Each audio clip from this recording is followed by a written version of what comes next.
Welcome to Emerge and Empower Podcast TV, a platform where resilience meets transformation. Here, we amplify voices that have faced trials, trauma, and adversity, stories that inspire hope, healing, and empowerment. Every episode brings raw, unfiltered conversations with individuals who have risen from hardship, embracing faith, strength, and purpose. Join us as we break the silence, uplift one another, and emerge stronger together. New episodes air Wednesdays at 6 p.m. English and Saturdays at 6 p.m. with select Saturdays in Creole for our Haitian audience.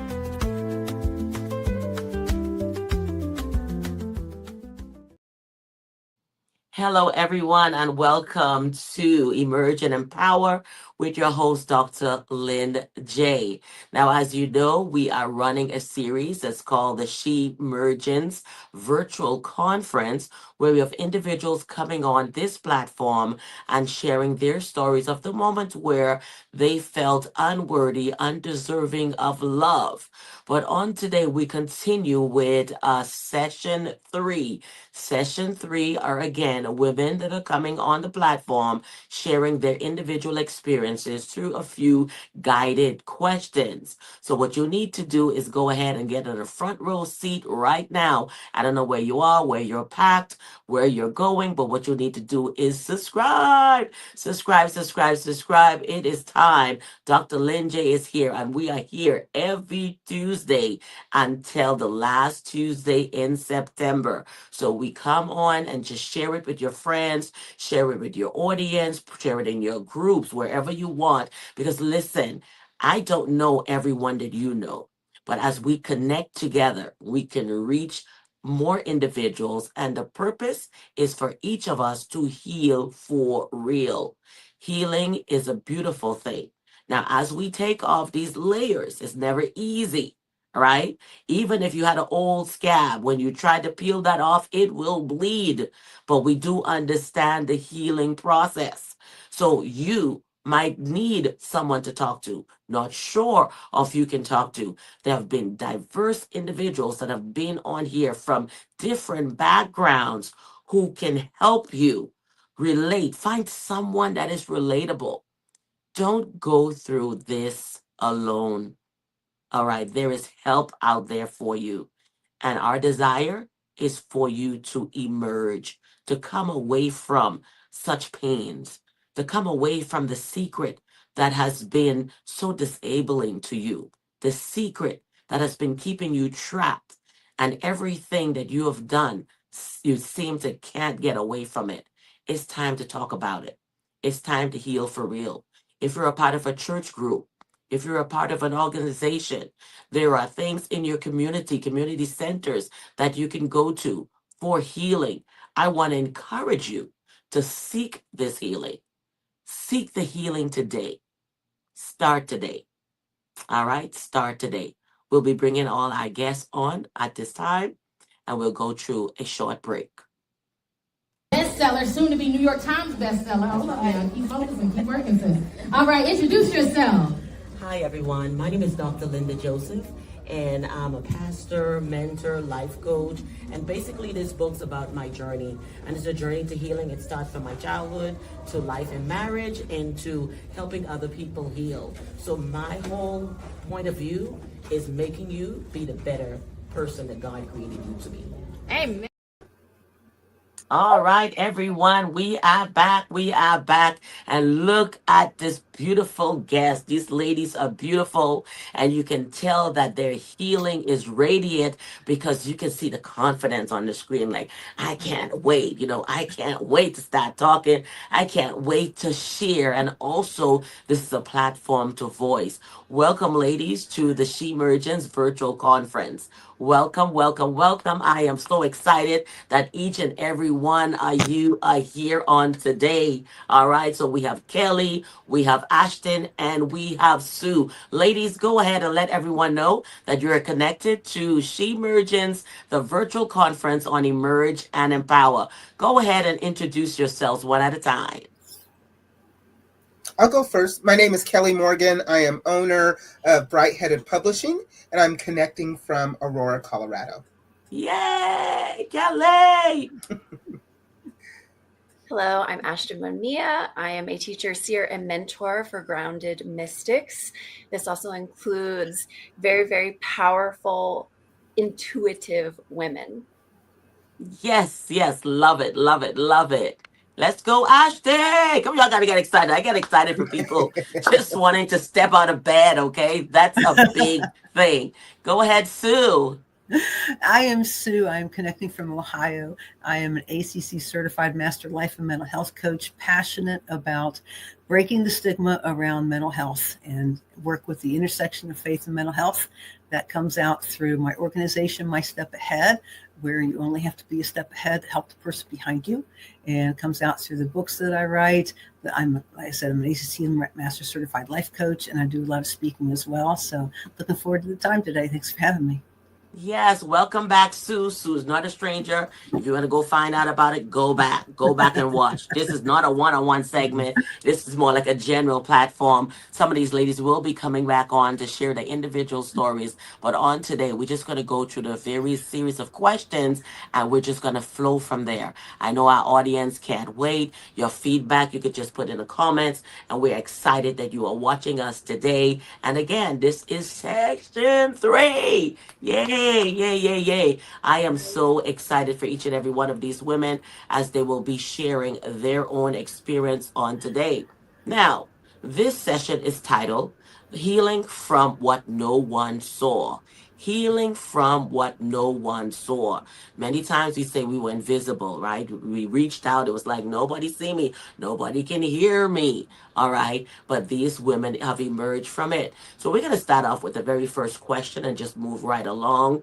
And whoever wants to answer can answer first.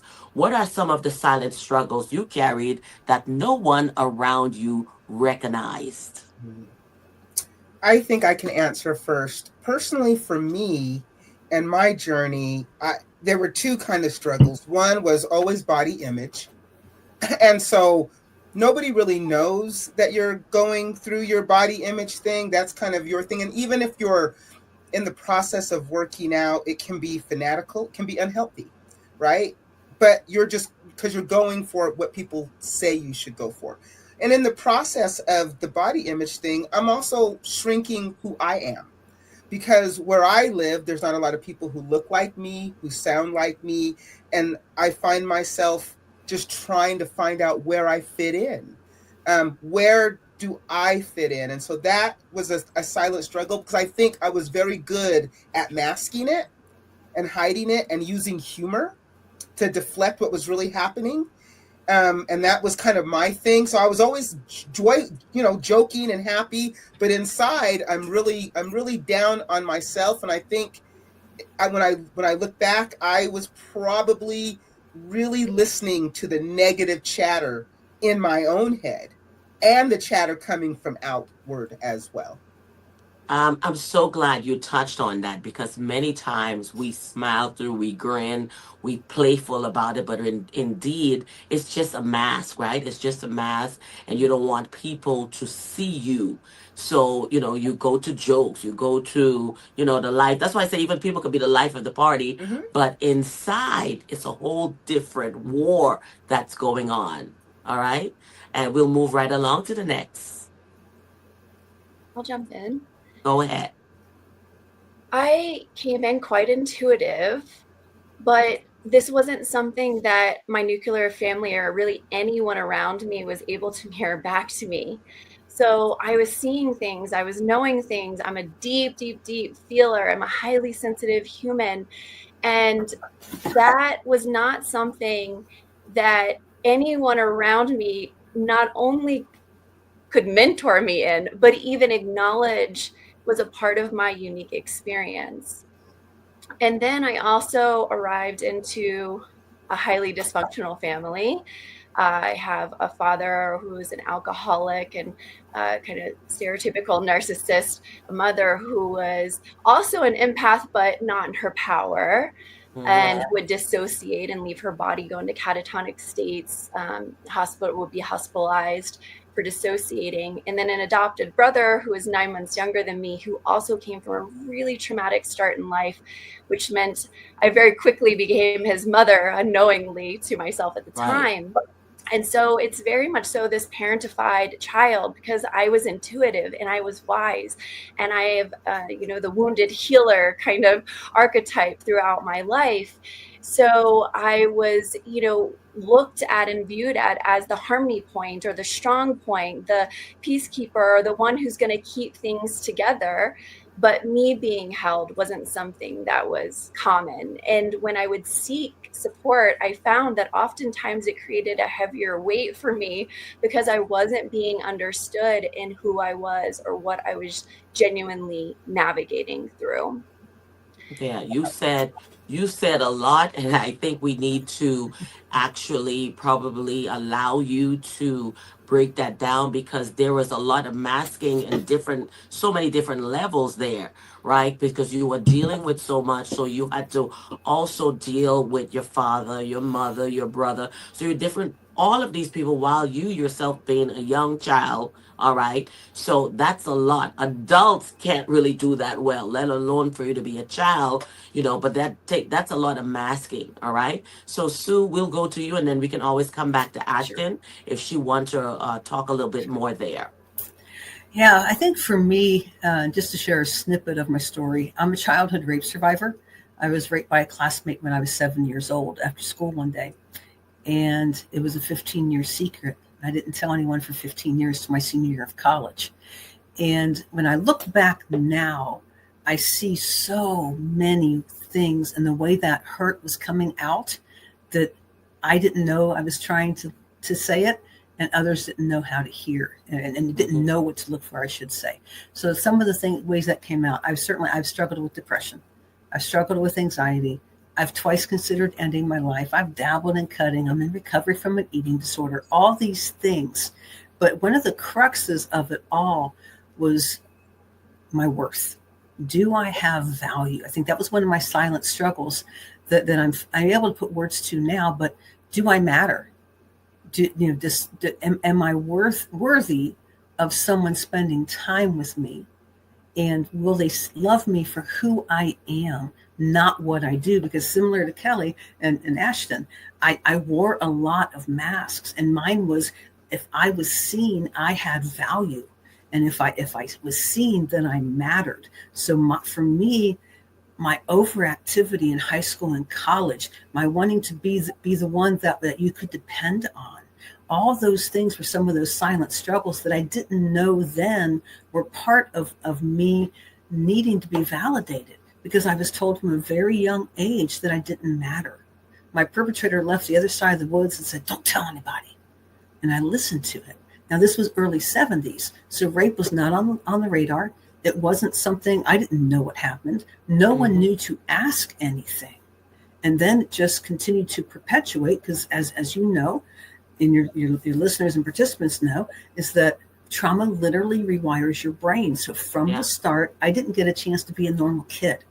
So anything I did was compensating for that desire to be seen, to matter, to know that I meant something to somebody. And as we talk, that'll be a common theme through some of the other things we talk about today. But one of the biggest silent struggles for me was, do I matter? Do I have worth? And will someone see me and love me and accept me for who I am, not what I do, even when I feel so totally broken and messed up? Because that was one of the things I was masking too. Each and every one of you, basically, when we go back to it, it's about that worth. Am I worthy? Am I deserving? In my case, I looked at the people who were supposed to love me were the ones that were hurting me. So being the eldest, I took care of siblings. I was always doing, overly. You're the oldest. You have to do this. The youngest are going to follow you. You got to get good grades. You got to do this. I had to be the mom to my brothers and my sisters, being 7 years old and taking them to the doctor. Okay. Because my mom couldn't. So I had to become a grown up taking care of younger kids. So childhood, I'm like, what was childhood? Kids were playing dollhouse. I had real life, right? I was really cooking and cleaning, and it was real. It wasn't toy. It wasn't something that I could do right now. Okay, it's break time. Go away from that. So you question yourself. You know, am I deserving of love? Why are all of these things happening to me? Right? And that brings you to the place of low self esteem, also. All right. And you feel like whatever happened, all the bad things should happen to you, because I guess I deserve that. Right? I guess I deserve that. So these are the places where we talk about the worth, right? Are you worthy? Are you worthy for healing? Even to ask yourself, am I even worthy to be healing? Should I even spend the time? That's why a lot of people don't want to talk about these hurts, and they keep them, and it's been 20 years, 30 years, like you say, 70s. For you it was 70s, for me it was 80s. Right? In the 80s, I remember growing up, this was the new norm. There was young kids, babies having babies. That started in the 80s. Children that were 11 and 12 getting pregnant. You understand? This is what was happening. That's what I saw. That was what it was in the community. I remember there used to be a magazine, and you would see the young school girls, and they talk about being in a relationship with these older men. All right. It was something to achieve. When I look at that, I see that as a place of hurt. Something broke, right? Something broke within them. All right. So, Kelly, I don't know if you should go back to the next question, or you wanted to talk a little bit further about the silent struggle. We can do a little bit of both. I think for me, the silent struggle was, in hindsight, a whole nother person, right? It was a whole persona that I put on a daily. And depending on who I was talking to, who I was dealing with, I was not only switching because, I didn't feel worthy because I was heavy, I carried a lot of weight. And when I was growing up, people didn't look like me. So I would never look like the people who I was going to be around. So I never felt worthy, right? Growing up in Salt Lake City, nobody looked like me. There were no brown people around me. So I didn't really have an identity. And the funny thing is I didn't even know what code switching was. Wow. Until I read an article. As an adult, I figured out, and I thought, all these years, I have literally been code switching at work where everybody is white and I have to be a certain way. I have to act a certain way, but they're still not going to fully accept me, right? And then when I go to people who look like me, I sound a certain way, and now they believe that I'm trying to be something that I'm not. Oh my! Yeah. So they're not accepting me either. And with all of that, I am completely overweight, obese, and just really trying to be accepted, and it is not working on any level for me. And the whole time I am still Jolly Kelly, and just like Sue, I want to be seen too, right? So I'm people pleasing. Right. I'm people pleasing everybody. I'm not saying no to everybody, and that even spilled over into my business, right? And so now I'm not even running a business the way that I should, because I'm out here chasing validation in my personal and in my professional life, and I don't even yet recognize it. So I'm not even recognizing it yet. I'm like on a hamster wheel. And that was a silent struggle for me for a very long time. It wasn't until I actually started listening to me. I had no mentor. There was nobody around to say, hey. It was crying in my closet, because I'm a private crier. I like to cry in silence, because I don't know where I got the idea that crying is weakness. I don't know where I picked that up. Probably somewhere in my childhood, somebody must have chastised me for crying. But I don't know when. But I feel like even today, I have a hard time. I feel like that's vulnerable. And if you can see my vulnerabilities, you won't like me anymore. Right. So I have to put on this Teflon mask and wear this every single day. And I only take it off when I'm alone. And when I do take it off, I'm exhausted, I'm tired, I'm broken, and all I can do is cry. And at this point, cry and eat. Wow. Wow. That says a lot there. That's a lot in there.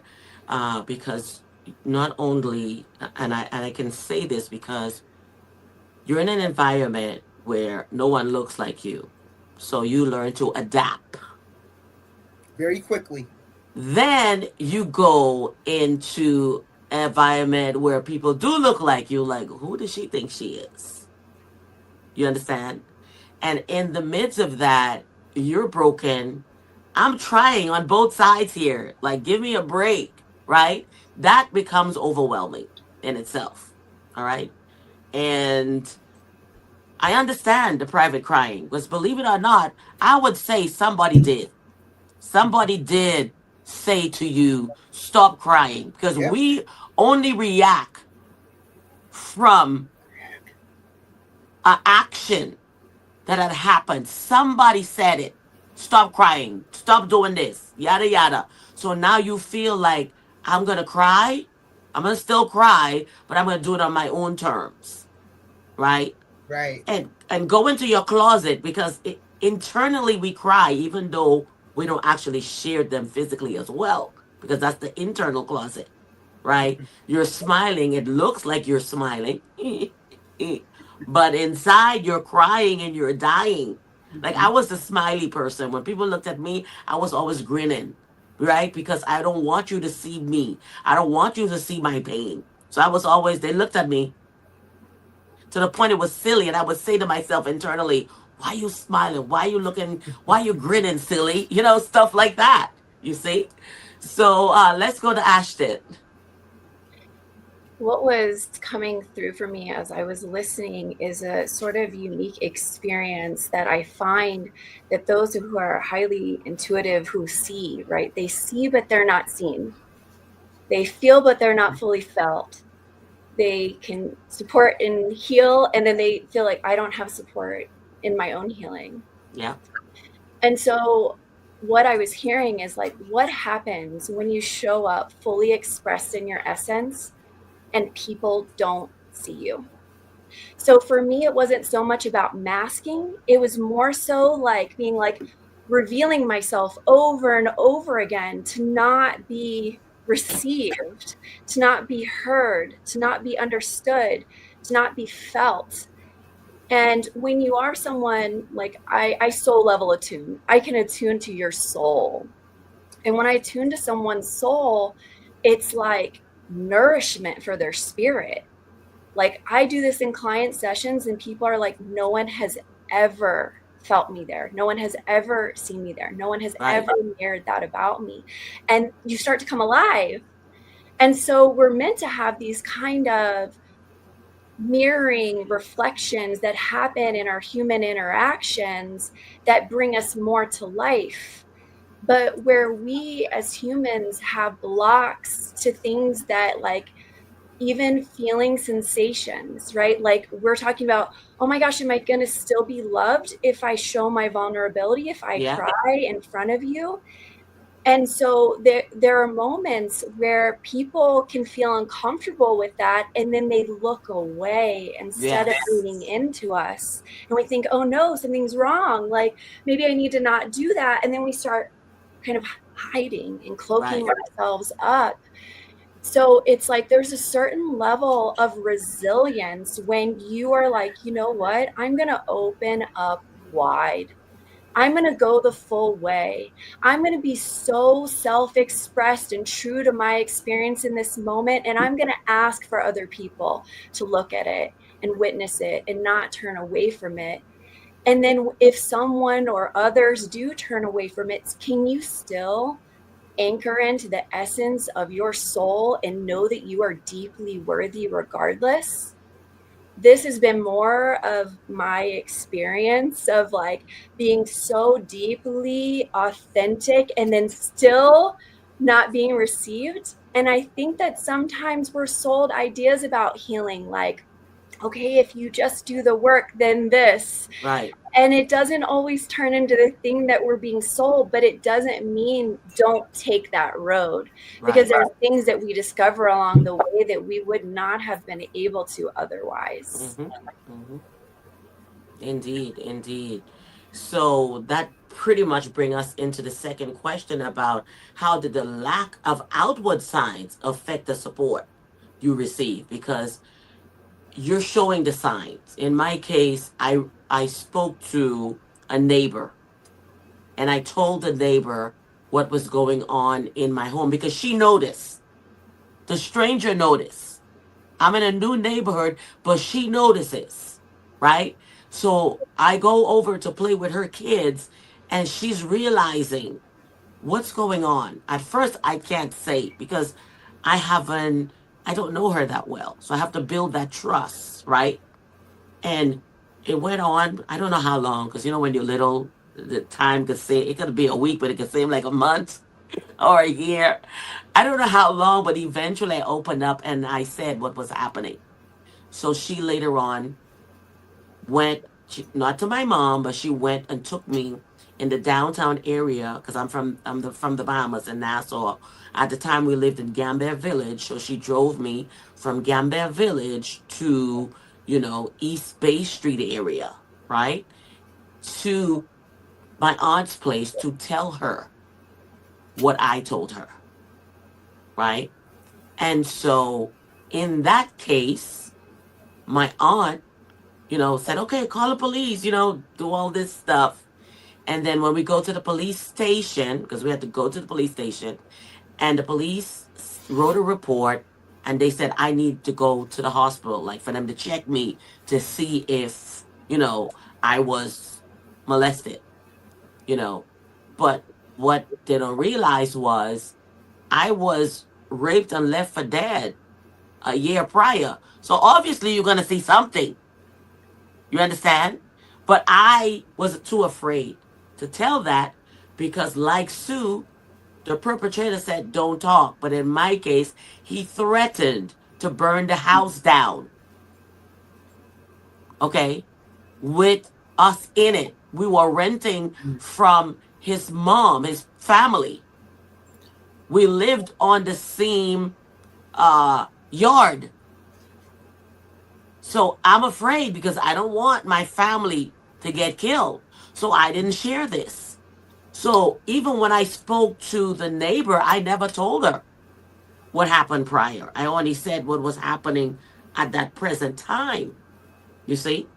And so when they checked me to the hospital, the doctor said, yes, something did happen. I'm not surprised, right? Because I already know what was the first encounter. Okay? So they get him arrested. But it didn't last. I don't know if he paid the cops because by the next day, he was home. My mom stayed with him.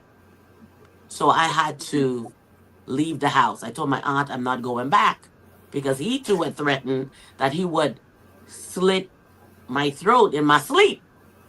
So there was no way that I was going back to that house. Right? And even though this truth came clear to my mom, she stayed. Now, I'm feeling unworthy. Don't tell me not to feel unworthy because I'm your firstborn. I'm the one that's been helping you take care of my brothers and my sisters. You rely on me for everything. I was the one who stayed away from school weeks on end if somebody had a cold. But where's the love? So now here's me.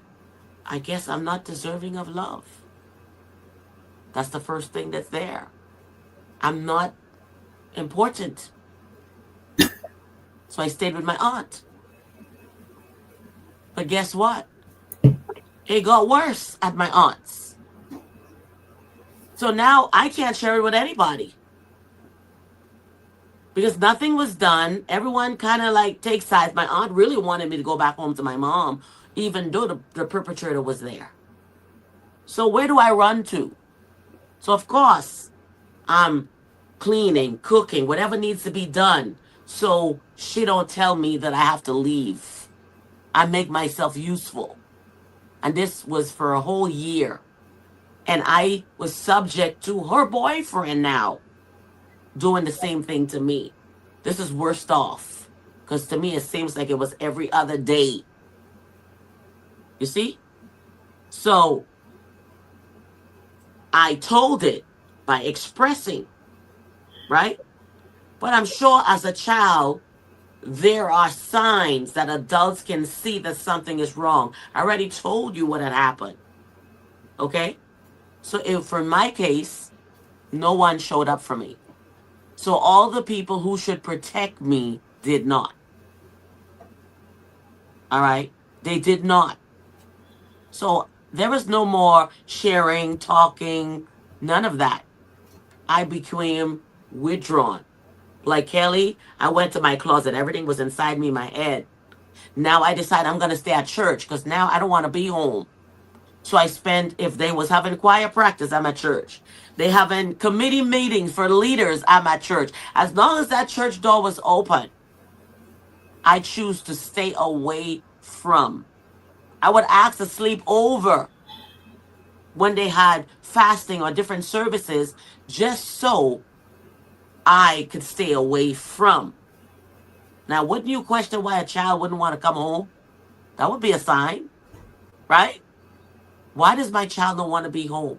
Why does she want to hang out and stay with friends or stay at the church instead of want to come home? To me, those were outward signs. Those were cries for help, but no one came. I'll turn it over to you, ladies.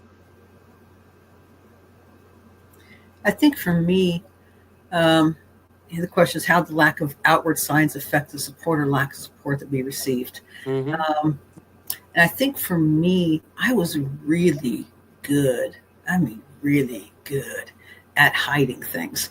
When I was struggling with, just the first time I was struggling with depression, my junior year of high school, I literally would come home. I'd sit on the front step, play with my dog, because the dog is the one that always understood and would always listen. And I would literally stand outside the door before I opened and go, okay. And I would literally flip the switch.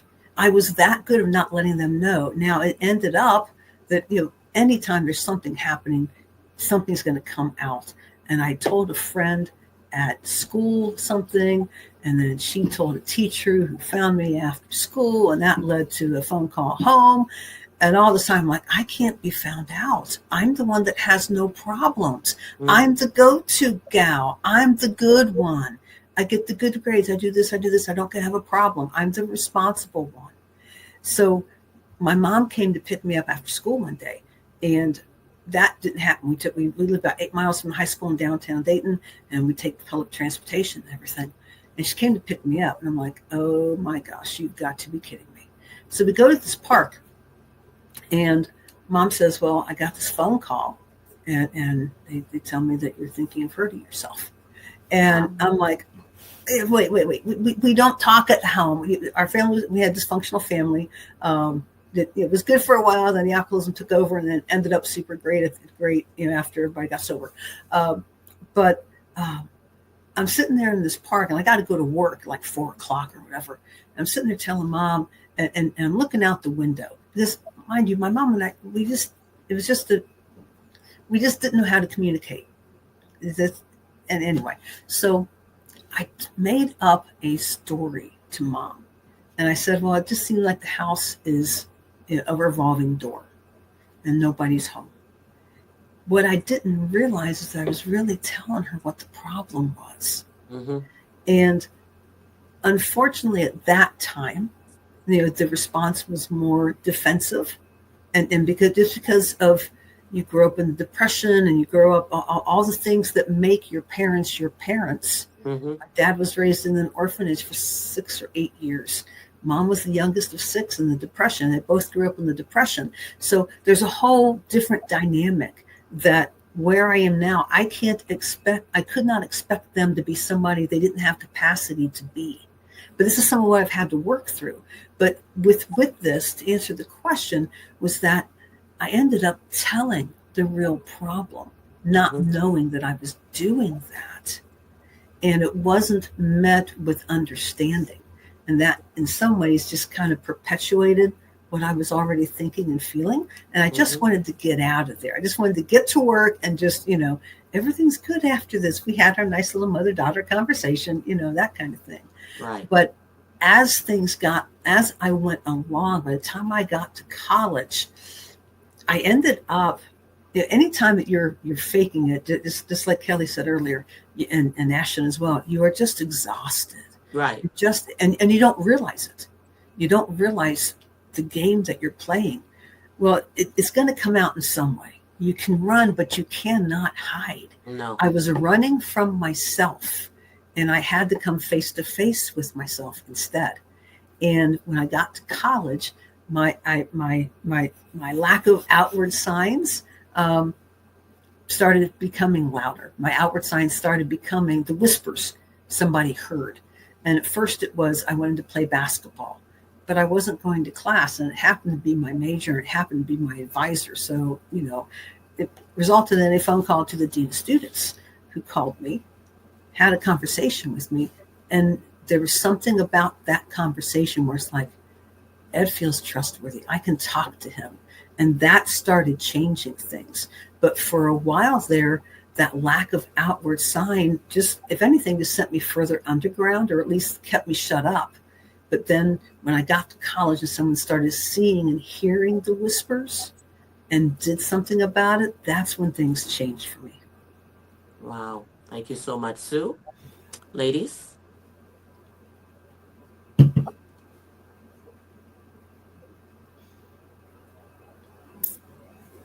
Sorry, I'm always muted. For me, I think it was, all the signs were there as I'm really trying to focus on, like, just losing weight. My body image and my self-esteem is low. And when your self-esteem is low, you accept anybody, and people start to take advantage of your kindness, and they think that kindness is weakness. And really, it really is in its way. Right. And really getting fanatical in my weight loss journey. So if there was a fad, if there was a new diet, if there was a pill, if there was a liquid, if there was a shot, it didn't matter. If there was something you put under your tongue, I spent thousands of dollars on these things, but not doing any of them, not being consistent in what I'm doing, and chasing what I thought was validation.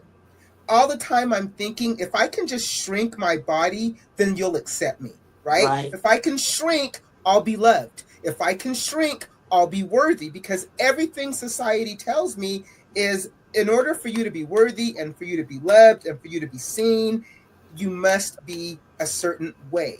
And I'm not it. I'm not that way. I am heavy.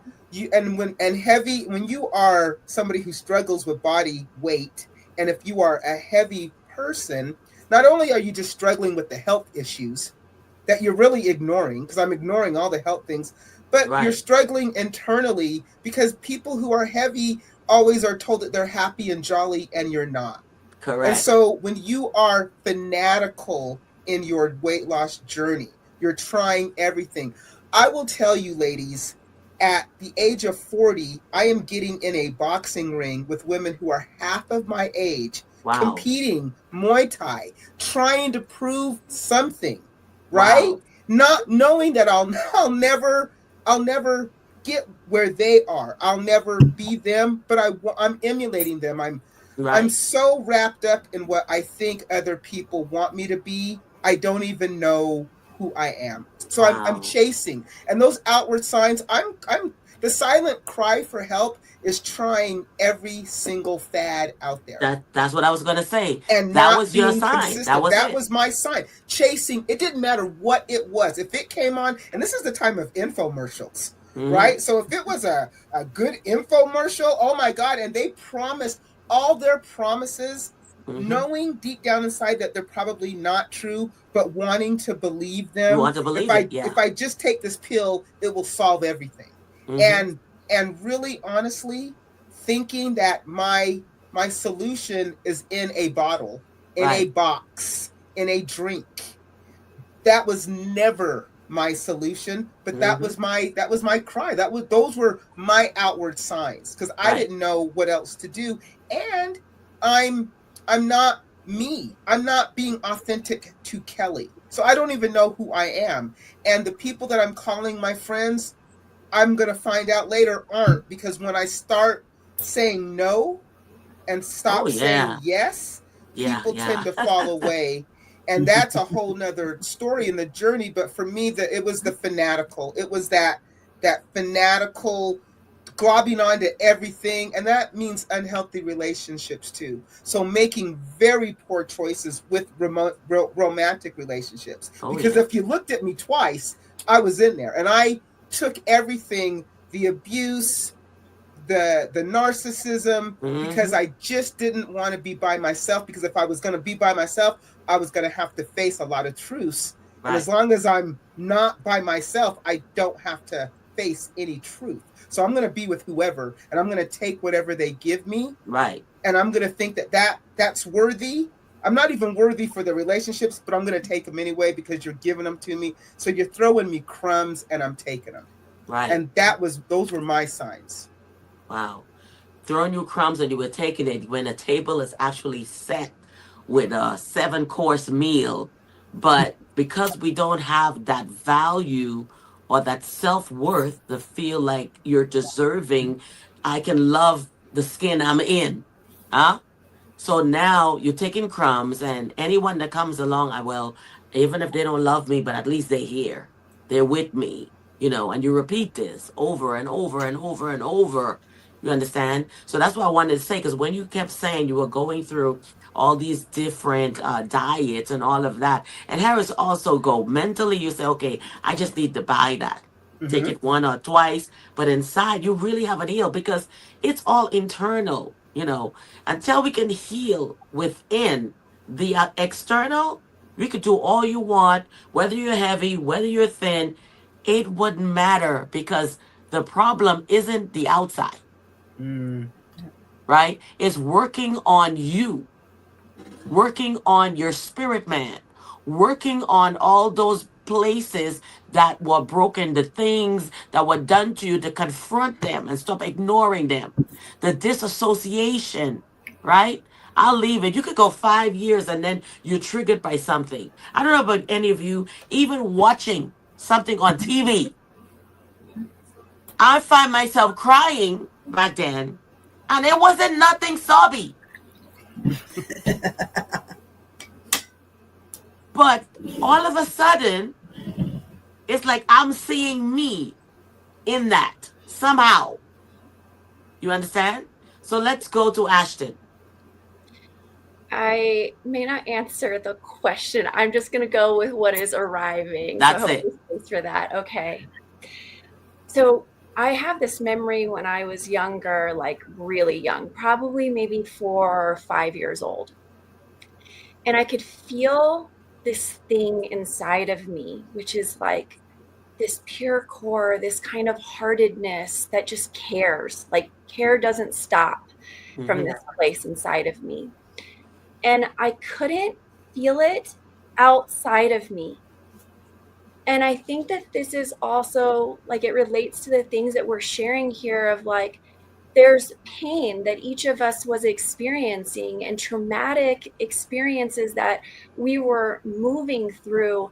And there really should be the ability to feel Hmm. into another, in particular your child, you would hope, to actually sense that something is off or something is wrong.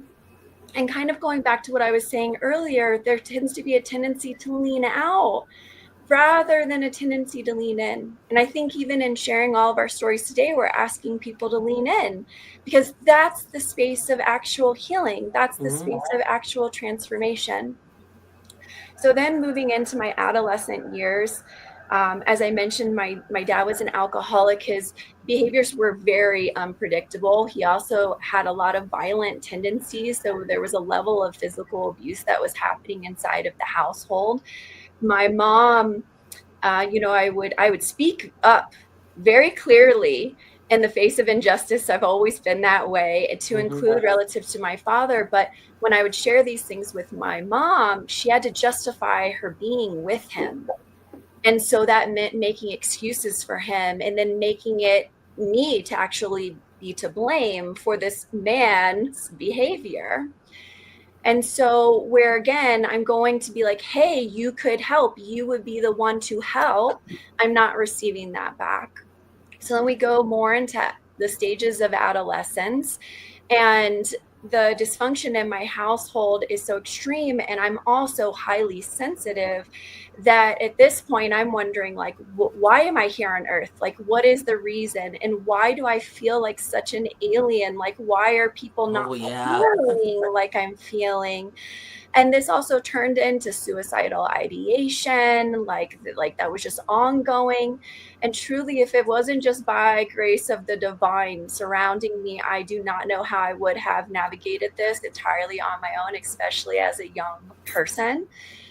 And I remember I would run a lot, I would walk a lot, because as has been shared here, leaving home tended to be maybe a safer, better option. Mm-hmm. And so I would go on these walks, or I would run, and I would be crying, and I would sit in parks all the way to like late hours at night, so I could get home hopefully after my dad's rage, and I could kind of just slide into the house safely. Right. And I remember thinking, like, I wish anyone would stop. I wish anyone would ask how I'm doing. I wish anyone would show care at all whatsoever. And again, there were other experiences outside of the ones that I described, going to other family members, friends.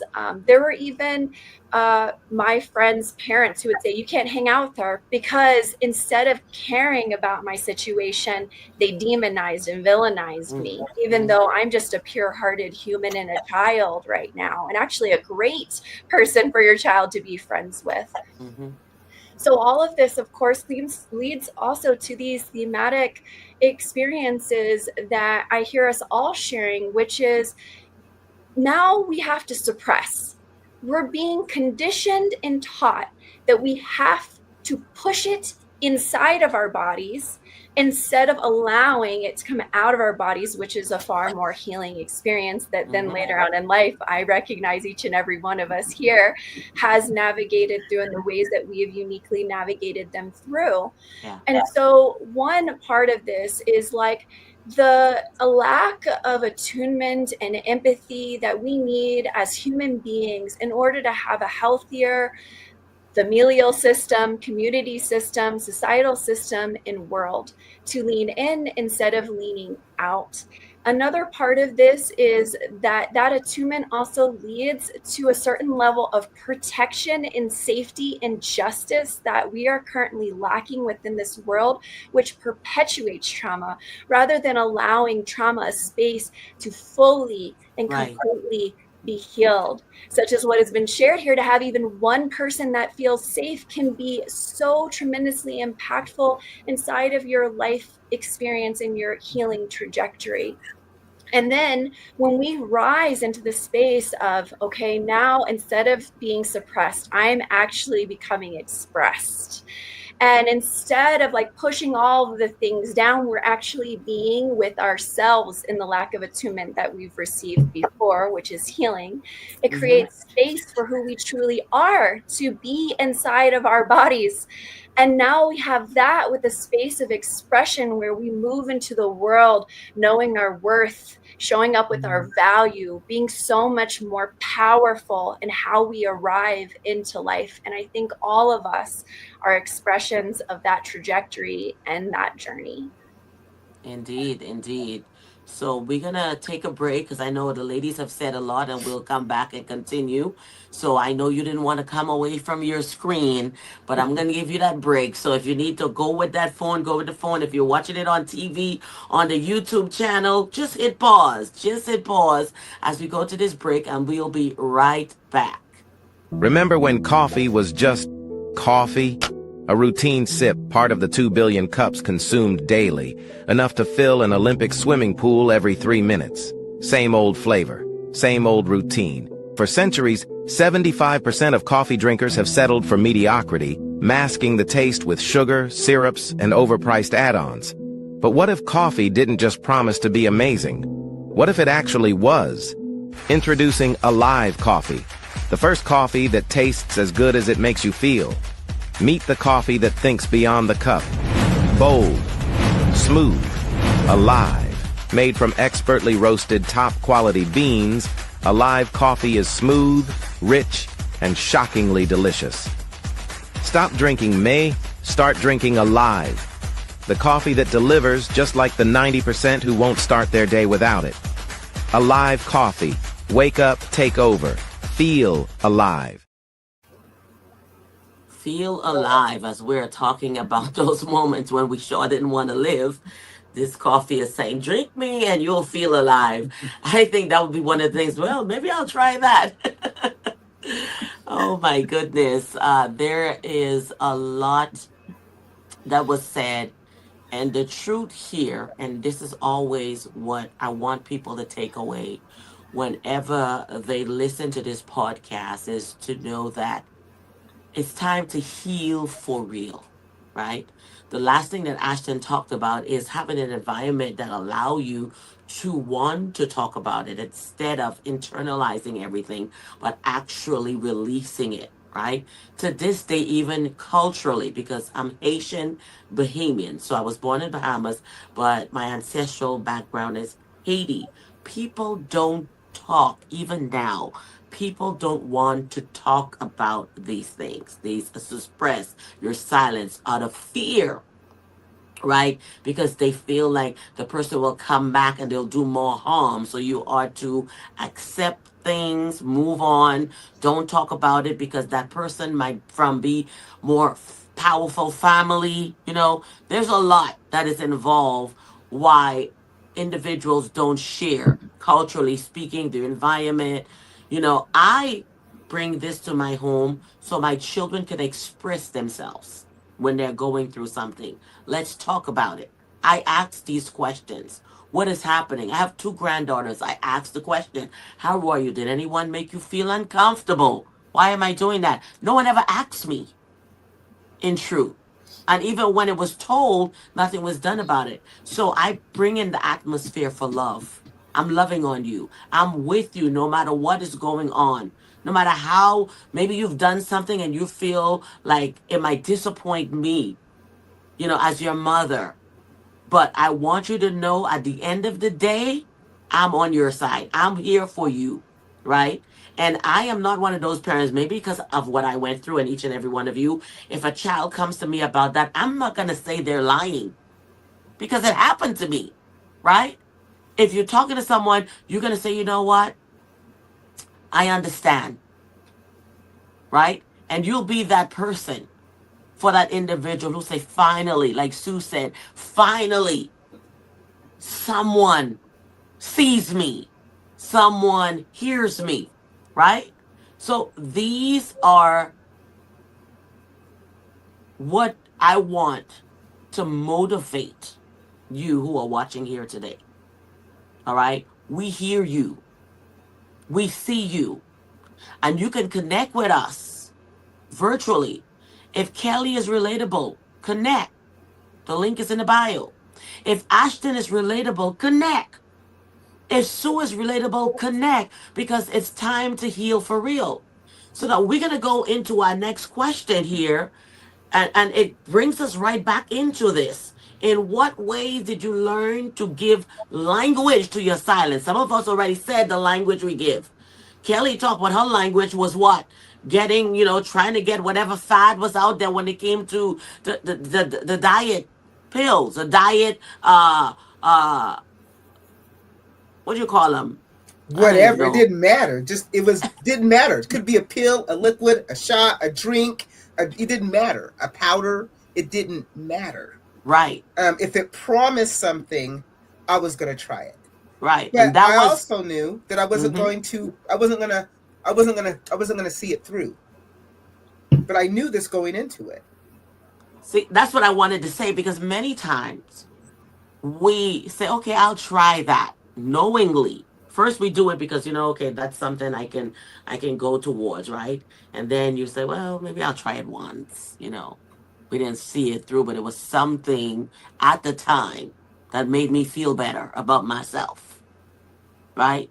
I have it. So I see it a lot, even today, when people are leaving reviews and somebody said, no, it didn't work. That person probably only tried it once, whereas the other person probably saw the results in 3 months. Because you see someone says, well, it didn't work at first, but 2 months later, here's where I am in my journey. I like to read out to say who actually tried it or how long did it work. Well, healing is the same way. We can't just say, hey, Sue, I want to talk to you. Maybe she was busy, she couldn't connect. I don't know if you play those games. If I talk to them and they come to talk to me, then I'll talk. But if they say later, I won't talk. Anybody? Anybody was ever there? Like, I'll try it, I tried, but oh, they're busy. Never mind. And you leave it for another day, another month. Right? Because, or something happened and you got distracted and you say, well, I'll worry about that another time. That's why I always say to people in discernment, when someone says they need to talk to you, pay attention. Come with an open mind. Hey, Sue, you said you wanted to talk to me. I didn't have the time at the time, but right now you've got my undivided attention. No, never mind. Because we chicken out. Yeah. We chicken out. I think it's too, you don't want to be a burden. You don't want to burden anybody with your problems when you're the fix-it person. Fix-it person doesn't have problems. Because I hear each and every one of us here is the fix-it person. We want to make it work for everybody else, but it's falling apart in our own lives. Yeah. You know, I'm a giver. So when I gave, that was my joy. Right? That made me feel good about myself. To give, to do. Okay? So that's the language of these silent battles. Anybody else have any other language in your silent battle that wasn't shared yet? I think for me, one of the languages, and I didn't know I was speaking it, one way that I was saying, I'm hurting, I need help, was feeling that connection to Ed, feeling like he cared and making an appointment. And then keeping that appointment there. I don't know, there was something that made his office safe. And when we met, we were meeting for a couple hours. This is the dean of students at a small college, about 800 to 1,000 people, Northwest Ohio. And he became my counselor and confidant. And for me, I think that language, I started to feel a little bit of freedom my senior year of college. We had a senior retreat in my high school. Senior high school, and talking to Father Denny, and that helped some, but it really wasn't until I was out of the house and on my own, because then I didn't have to worry about being found out, because that was one of the big things. I don't want to be found out. But yet there was something about Ed that made it safe. And yet I left every year. I was paying my own way through college. I didn't know if I was going to be back. And his time and investment in me meant so much that I made sure I stopped by every year to say goodbye, not knowing if I'd be back. And then when I got back the next year, he'd be the first person I'm looking up.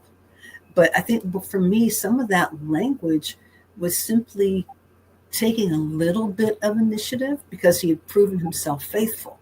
Had he not reached out to me, had that professor not called him and he called me in to say what's going on, that was probably one of the first times that I felt like somebody cared, because they're like, something's going on. Why aren't you going to class? What's going on? What's the issue?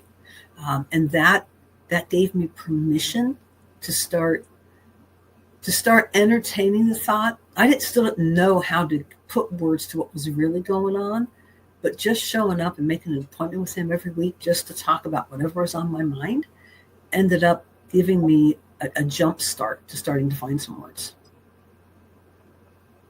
Yep. That takes us through the silence. Anybody else? Yeah. So I naturally became very curious, even like deeply enamored, almost obsessive about studying relationships. Because part of it was like, okay, I'm seeing things, I'm feeling things. I can tell that I am living amongst a dysfunctional household. And how can we resolve this? when I'm speaking things, I'm not being received. Can I get better at that? Could I become more knowledgeable within this kind of terrain? Could that help? So the pain that I was experiencing and not being received ended up kind of moving me into areas of study relative to dysfunctional family dynamics and patterns, relationships, internal healing, external healing, communication. I inevitably got my degree, my undergrad degree in psychology. I then got another nearly completed master's degree in marriage and family therapy. I left to do what I do now because it was a soul call that I could not listen to. But essentially, I'm saying that the places that I ended up putting my energy were like my language for what I had been experiencing, and how could I possibly alchemize this, heal this. Now, though that started with psychology because this was more normalized or known relative to healing. Right. And I did, by the way, ask my mom, like, hey, can I go see a counselor when I was like 14, 15 years old? That's another like, hello, something's going on here. Right. But so though psychology was my base, I ended up in my kind of mid-ish 20s having what I consider my first wave of awakening. And it was through leaving a narcissistically abusive relationship. I don't know why we tend to go to those. I don't know. I don't know. Straight from childhood, straight into the next thing, right? And he was one of my brother's best friends. He was my first kiss in 6th grade. We grew up together. We started officially dating when I was 17 and were engaged, had a venue, and I called off the engagement at 27. So this really was, again, another way in which early on childhood trauma was showing up as it can in a romantic relationship, and it was just moving straight into a same or similar terrain that had not yet been healed, because of course when we don't heal it, we loop back into it the less that remains. So there was the leaving of this relationship that I didn't experience the heartbreak. It was more like, I feel like I'm escaping prison now. And so with that, though I was going through deep layers of healing, like rectifying my reality, I had been through, at this point, 27 years of being gaslit. I'm like, who really am I? What is life? I am so feeling confused and lost, even though I have this solid center inside of myself that knows what is true and knows who I really am. And so leaving that relationship, I came into this like blissful experience of joy. And really, it was my intuition that pushed me into leaving that relationship. I can't go into all of the different segments of that, but just a short format, it was my intuition that really liberated me and propelled me into a different space. So when I chose that, life opened up, doors opened up, the divine opened up. Suddenly I'm feeling things, I'm sensing things that I hadn't before. I mean, literal color. I was seeing in color as I never had before. Oh my God. I've said this before. I've said this before, and I say it all the time, probably almost every segment. When you're healed, you actually see color. I'm telling you. Okay, you see color. And if you look back even at your wardrobe, you really tried to stay away from all these bright stuff and a lot of things, but color come alive. It's like, anybody ever wear, there's certain sunglasses that you wear that enhances the color, it makes it even brighter. Well, that's what happened with healing. It's because you literally hear better, feel better. All of your senses become the best, like the highest, because you've healed. Sorry to interject, but I just have to stress that, like color. Okay? Yes. It's very real. It's very true. So in this like first wave of awakening, as I said, I was opening up to places that had essentially been living dormant inside of me. Like even when we started this conversation, I was like, I was highly intuitive, and honestly, I was quite advanced coming in, and I was in a child's body. So people look at you like you're a child, but you're like a wise soul all at the same time. And so there were these intuitive experiences that had kind of been pushed back down and suppressed, which institutionalized education often does to us. But then there are all these other factors involved. So suddenly I was meeting my intuitive self. I was like meeting the deeper truth inside of me in ways that had never been reflected to me. And suddenly life itself was reflecting it back to me. Inevitably, a couple years later, I had what I call my second wave of awakening. And now it's just like every day is a thing. But in that, I met someone that I consider to be like a cosmic connection. We had a lot of prior lifetimes together. It opened up so many spaces inside of me and so many spaces in him. Why I'm saying this is because we're talking about language. And though psychology was something that supported me in kind of expressing some of the things that I have been navigating through and identifying my own experiences, it still didn't provide the language that I needed as a highly intuitive human. So it wasn't until I came through these awakenings and I just became a channel, which I always was, but didn't know it. I became a channel, and suddenly the language just came through me. I wasn't reading it in a book. I wasn't studying it from another person. I am known for developing language that other intuitives are like, I know that exact experience. I have just never been able to give it word.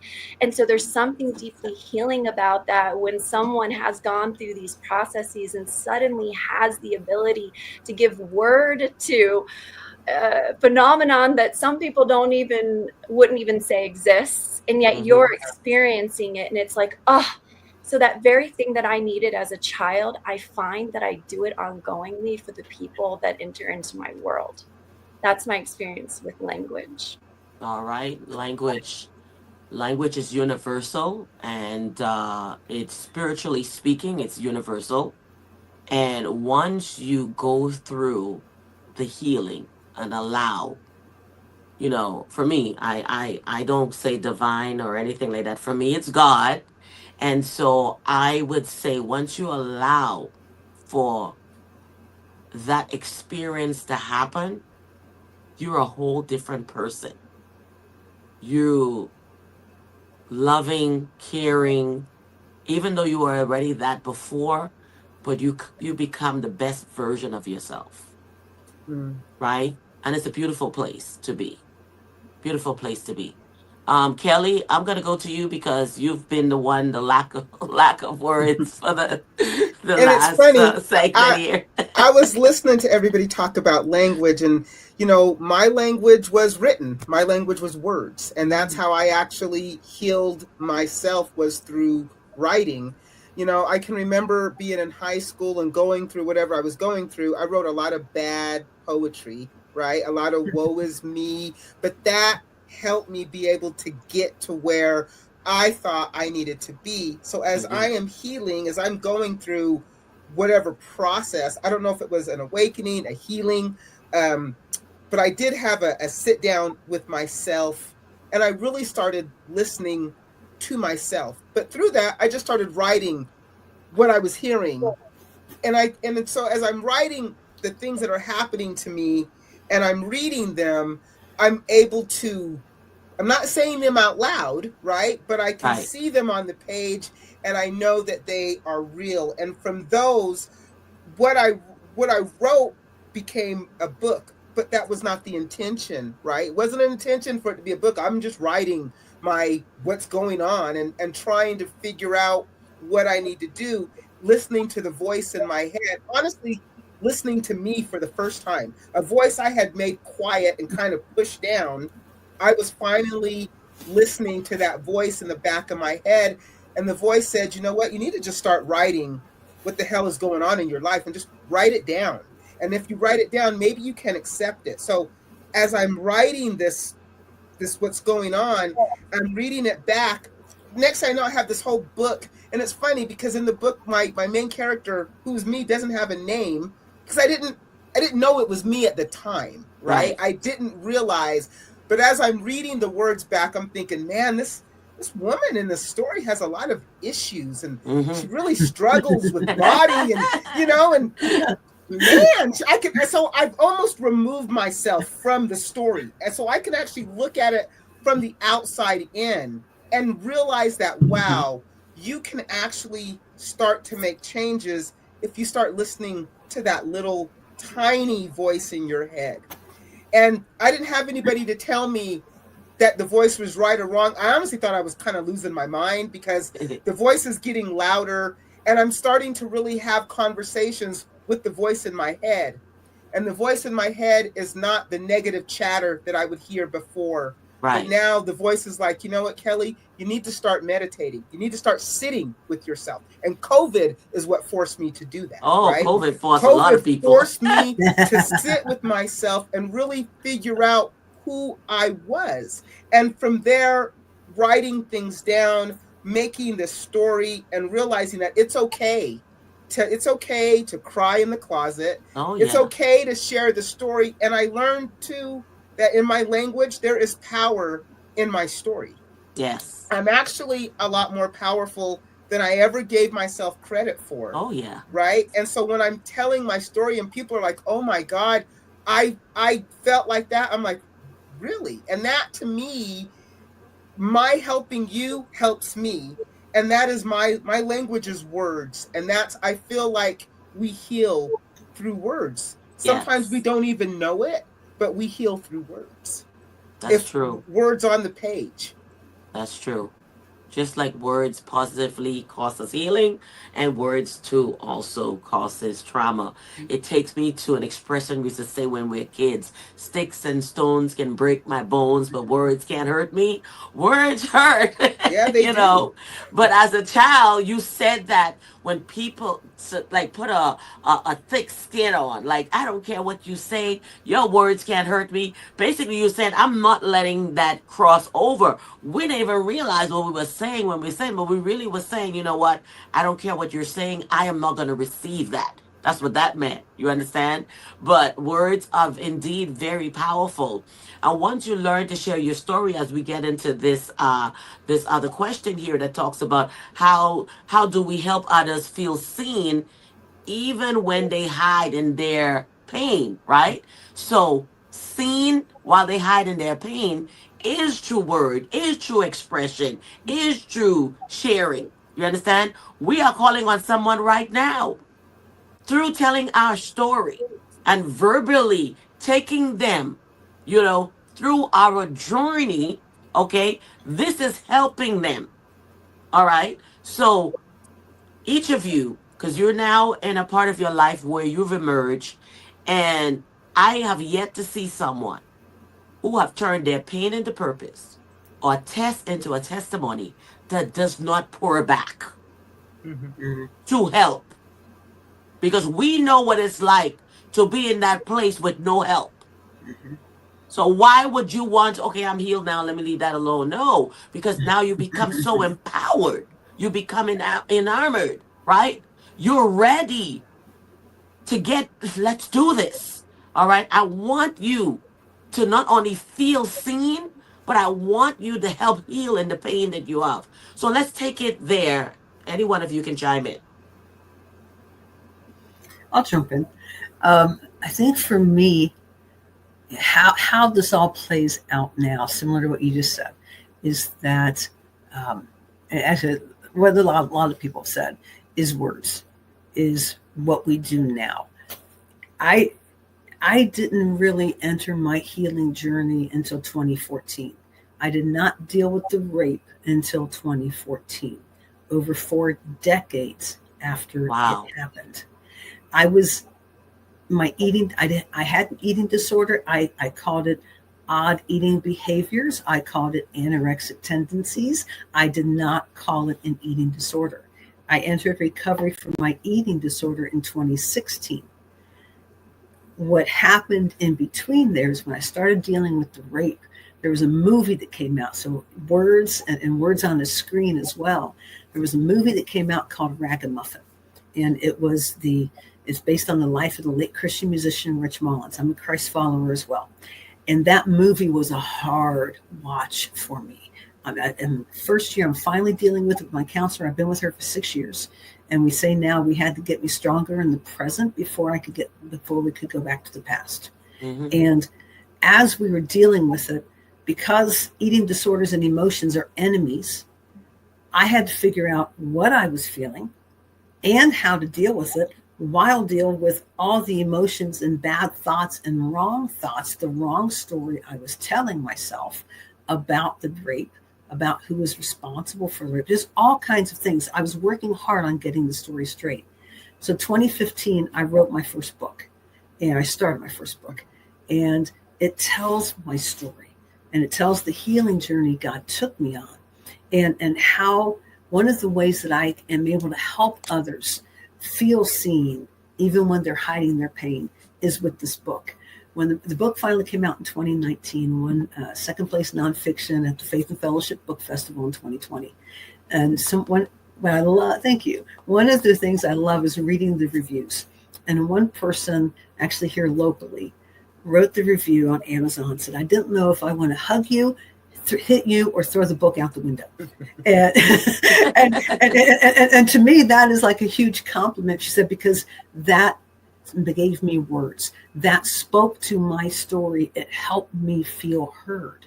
And then that gave her the courage for her healing journey, where she has gone through a lot now. So with the power of sharing our stories, it gets, in the bio, in the intro, I talked about my step ahead. You only have to be a step ahead to help the person behind you. Mm-hmm. That's the company motto. That's the focus. But that came from the truth of that. And the impetus behind that is a story for a different day. I don't want to take up all the time. But it was somebody told me when I was reaching out for help, needing to be seen and heard. I had a friend who had been suicidal a few years prior. We were on a trip together, and I said, I need to learn from something you've gone through. How do you go on living when all you want to do is die? And he helped me feel seen and heard by spending 90 minutes with me. And his last words were, that's all I know to tell you, Sue, step by step. And that became part of my journey. That became your mission. Yes, it is my mission now, because I know what it was like. I will never know exactly what someone else is feeling or experiencing. And I work hard not to say I know exactly how you feel. I can relate to that. I can understand it. But it is your story, and I will never fully know what you have experienced or what you are feeling.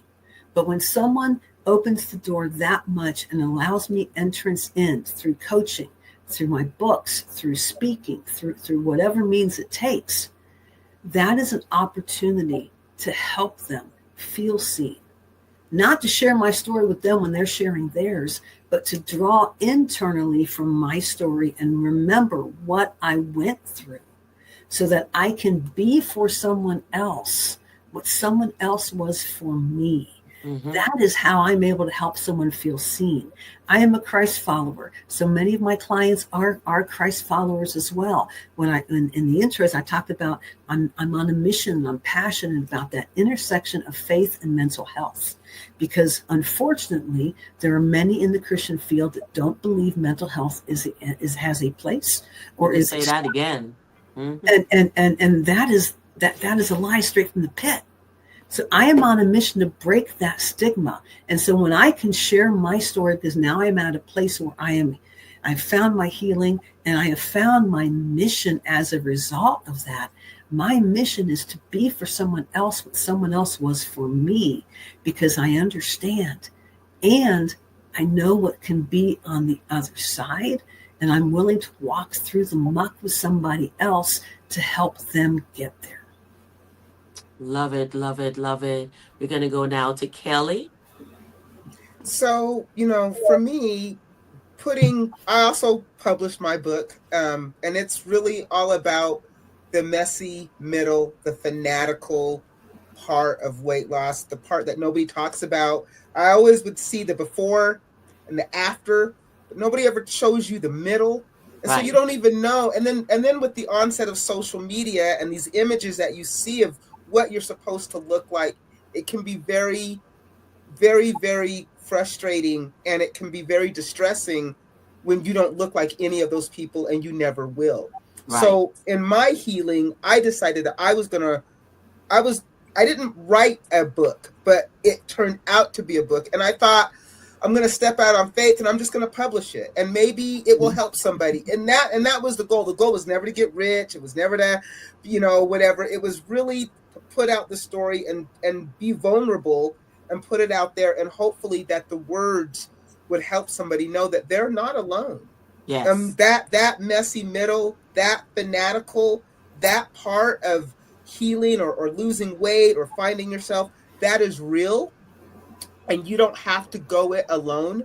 So my platform, my brand is all about helping underrepresented voices get their words out there, right? Because 6 out of 10 adults want to write a book, just don't know how. Everybody has a story, and there's power in everybody's story. I truly believe that. I believe that to my core, that we can all learn from one another, that nobody is perfect. We're all flawed, right? But we all have a story. And that whatever you're going through, somebody is either going through it, has gone through it, and needs to hear those words. And if I can help somebody get those words out there, if we can pay everything that we've learned, if we can pay it forward and help somebody else, well, then my platform, it's all worthwhile to me. Because my thing is, I want to help myself, but I am really, really adamant about helping others. I don't want anybody to have to struggle if you don't have to. And more importantly, probably more importantly than anything ever, I want people to know that they're not alone. You are so not alone, because there is power in all of us joining together. So platforms like this, I love the message. I'm for it. And that's what I do. So Words Heal Sue, I'm with you on that. I'm intuitive like you, Ashtyn. And I just think that together, somebody is going to hear one of our stories. It's going to resonate with somebody, and somebody is going to start their journey to becoming who they want to be, right? And that is why I sit here today. That is truly why I am here. I want to sell a book or two, but ultimately, I want to help people. I definitely want to help. That I feel like I am at my best when I am helping. Yes, indeed. So I really thank each and every one of you ladies. Now we've heard Sue, she talk about faith and community, solitude, that helps and play in our healing process. I talk about what faith did for my healing process. Ashtyn talk about, what she connected with for her healing process. So each of us know that deep down inside, you have to want to be healed, first of all, right? And this is a choice, a choice to say, I want to live. I want better. And I want to help others, heal as well. Like you, Kelly, my book, our first book actually, was just meant to be a memoir for my kids. It was never for the world. But little bits of my story I would give whenever I speak to young women, or whenever I go out and I speak, and people will come back and say, I've never heard anybody talk about this, and I went through that too, and it opened up doors. So finally, by the time as I say, okay, I'm going to get this book out, this book speaks for itself. And it's not about the dollars, because still, I'm at book 9 since 2020. It's not the money. It's putting it out there for people to find. Here's what's out there. Once you pick this up, I pray that it change your life, or your sister, or someone. I haven't made the monies I made from the first book that I put in, because I put a lot of work in it. It's in English and also in Spanish, right? That project was a big project in itself. But here's what it is at the end of the day. Somebody picked it up, and they healed, and they shared it with someone else. And that's it. The money, Lord, you know when you're going to send that money in. We all waiting.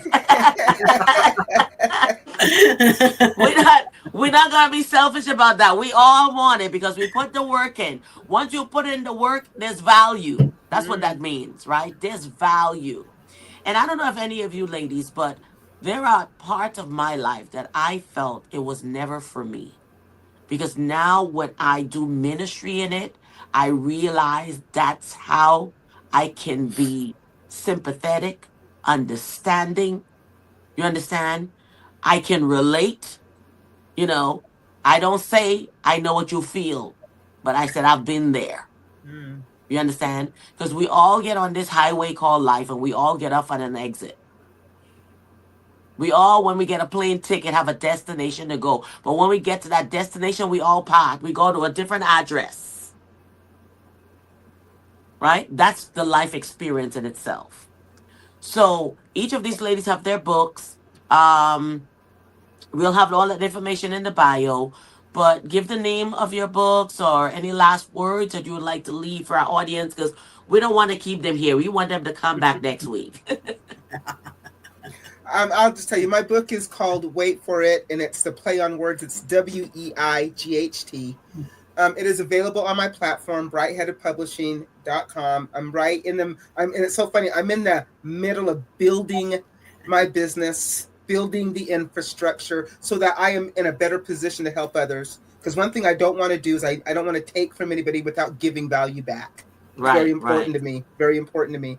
And so, but if the book helps, and it's funny, the only reason why I published it is I read it to a friend and she's like, oh my God, you're in my head. This is exactly what I went through. Somebody so spell else that needs for to me. hear this. WEIGHT, like your weight on a scale. Wait for it. It's also an audiobook as well. All right. I'll put it here. The part that nobody shows you. Definitely All right, not a everyone. glow up. Definitely That's not a it glow there. up. Wait for it. All right. Anyone else?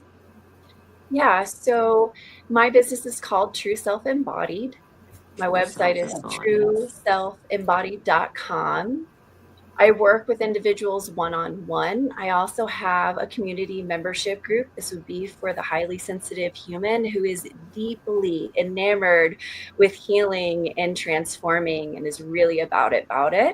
And then I also have an incredible newsletter. So if you go to my website, trueselfembodied.com, and you sign up for the newsletter, truly, this is a course for higher consciousness that I'm ongoingly putting out written transmissions and also video transmissions for. So lots and lots and lots of value. And I do not have a book, but I would say if I did have It's a book, coming. It's coming. So people have been like, girl, when you bring that book out? I know. It's gonna be several, because you have to break down each area. Because as you were speaking about language, right? You have to break down the language, right? And so as you go into it, I don't know what you're gonna call it yet, but first you're gonna put the title's gonna come after you finish right. All right, your title's gonna come after you finish right, because as you're doing the research, you've already done the work, right? So through that language, just in there, right there, I want you to believe that that's a message in itself for discovery, because we need to understand, first of all, the language, how to express, how to speak, what does it mean, okay? And finding oneself, all right? And language is key, because we always talk about, even in relationships, we need to be able to communicate. What is your love language? You understand? Language is a big deal. It's not I speak Creole, you speak French, but it's a whole different language. All right. So that's work that you have. But there's more than one. All right. There's more than one. Baby, and you have enough I'm like work. Trilogy plus. Say that again. I'm like a trilogy plus. Yes. Yeah. I see beyond 3. Yes. Yeah. Okay. Yeah. Beyond 3. So it's selfembodied.com. All right. Trueselfembodied.com. Trueselfembodied.com. Who knows? That might be the name of the book. You never know. That could be one of them for sure. All right. Trueselfembodied.com. And Sue, what was the name of yours? Yeah, you can find it at my website, SueBowles.com. There's actually 3 books there. The first book I was talking about is called This Much I Know, The Space Between. And it shares my story.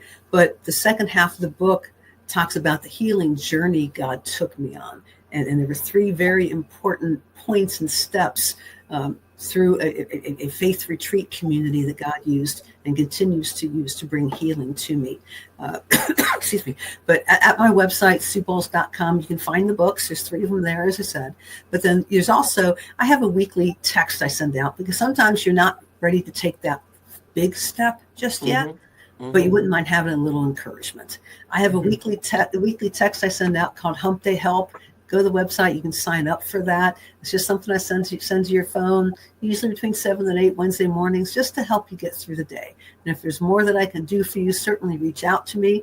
I'd love to hear your story. I'd love to walk with you on the next leg of your journey. All right. These are very genius. I love this. Wait for it, man. That'll help me. I'll see that. I'm like, oh, I wonder what this is about.